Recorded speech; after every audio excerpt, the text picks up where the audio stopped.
অনেকে আমাকে প্রশ্ন করে কেন ইসরায়েল বন্দিত্বে গিয়েছিল।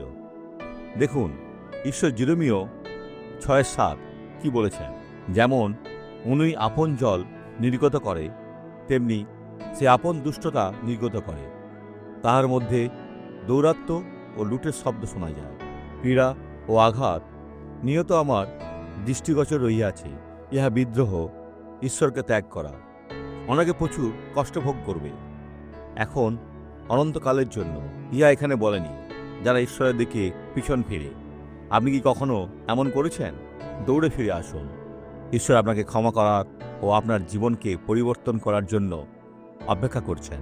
এখনই স্বাক্ষরে দেখুন। যতদিন আমার এটা ছিল, ভাই সামনে এগিয়ে আসুন। যখন আমার প্রথম কন্যা হলো, কখন আমরা প্রথম কন্যা হয়েছিল?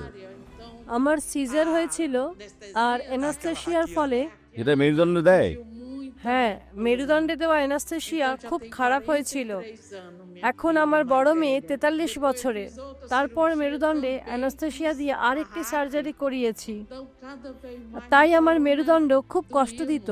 আর এখন বন্ধ হয়েছে। দেখুন ঈশ্বরের গৌরব। বন্ধুরা, ওনার বড় মেয়ে 43 বছরে, যার জন্ম থেকে এটা ছিল। প্রার্থনা করি, পিতা প্রত্যেকের জন্য প্রার্থনা করি, এদের জীবনে থাকা সমস্ত মন্দকে বাঁধি। মন্দ এখনই ছেড়ে দেবে। দুর্ঘটনা, স্ট্রোক, যে কোনো পড়ে যাওয়া বা সার্জারি যিশুর নামে ছেড়ে যাবে। ঈশ্বর আশীর্বাদ করুন।